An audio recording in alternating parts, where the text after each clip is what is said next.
Hello friends, ഞാൻ ഇന്ന് പറയാൻ പോകുന്നത് എൻ്റെ ക്ലാസ്സിൽ പഠിച്ച കുറച്ച് കാര്യങ്ങളാണ്. നമ്മൾ വേസ്റ്റൊക്കെ എവിടെയൊക്കെ കൊണ്ടിടുന്ന ആൾക്കാരാണല്ലോ. അപ്പോൾ നമ്മളത് എവിടെയെങ്കിലും കൊണ്ടിടരുത്, നമ്മളത് കൊടുക്കേണ്ട സ്ഥലത്ത് തന്നെ കൊടുക്കുക. അതുപോലെ തന്നെ ഈ വേസ്റ്റ് കത്തിക്കുന്നത്, അതുപോലെ തന്നെ കുറേ കാര്യങ്ങൾ നിങ്ങൾക്ക് പറഞ്ഞു തരാനാണ് ഞാൻ വന്നിരിക്കുന്നത്. വേസ്റ്റ് കുറേ ആൾക്കാർ പുഴകളിലും നദികളിലും തോടുകളിൽ അങ്ങനെയൊക്കെയുള്ള സ്ഥലങ്ങളിൽ നിക്ഷേപിക്കുന്നത് ഞാൻ കണ്ടിട്ടുണ്ട്. അപ്പം നിങ്ങളെന്തൊക്കെ അതുപോലെ ഒന്നും ചെയ്യാതിരിക്കുക. നിങ്ങളങ്ങനെ ചെയ്തില്ലെങ്കിൽ തന്നെ ഇനി അത് ആവർത്തിക്കാതിരിക്കുക.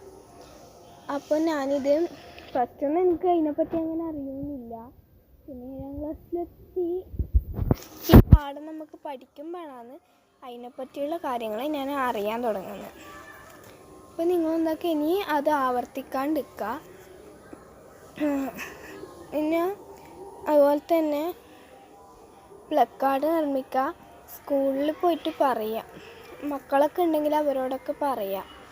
ആടെയും ഈ ലേസ് തിന്നും, ബിസ്ക്കറ്റ് അങ്ങനത്തെ ഒക്കെ ബിസ്ക്കറ്റിൻ്റെ ഒക്കെ കവറ് അതൊക്കെ ചാടുന്ന കാണാം. അതുപോലെ തന്നെ കുറേ ഈ പ്ലാസ്റ്റിക് കവേഴ്സ് ഇതൊക്കെ ചാടുന്ന ആളോടും കൂടി ഞാൻ പറയുന്നത്. അപ്പോൾ ഇനി അത് ആവർത്തിക്കാണ്ടിരിക്കാം.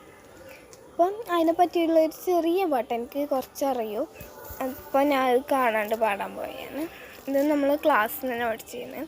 അപ്പോൾ ഇത് നിക്ഷേപിക്കുന്ന ആരെങ്കിലും ഫോട്ടോ എടുത്ത് അയച്ചെടുക്കുകയോ ഇതോ കത്തിക്കുന്നത് ഫോട്ടോ എടുത്ത് അയച്ചെടുക്കുകയോ ചെയ്ത് കഴിഞ്ഞാൽ നിങ്ങൾക്ക് ലഭിക്കും 2500 രൂപയാണ്. അപ്പോൾ നമുക്കിനി പാട്ടിലേക്ക് കടക്കാം. ഇനി വരുന്നൊരു തലമുറയ്ക്ക് ഇവിടെ വാസം സാധ്യമോ? ഇനി വരുന്നൊരു തലമുറയ്ക്ക് ഇവിടെ വാസം സാധ്യമോ? മലിനമായ ജലാശയം, അതിമലിനമായൊരു ഭൂമിയും. മലിനമായ ജലാശയം, അതിമലിനമായൊരു ഭൂമിയും. ഇനി വരുന്നൊരു തലമുറയ്ക്ക് ഇവിടെ വാസം സാധ്യമോ? തണലു കിട്ടാൻ തപസ്സിലാണിന്നിവിടെ എല്ലാ മലകളും. ദാഹനീരിനു നാവു നീട്ടി വരണ്ടിടും പുഴകൾ സർവവും. കാറ്റുപോലും വീർപ്പടക്കി കാത്തിടുന്നു നാളുകൾ.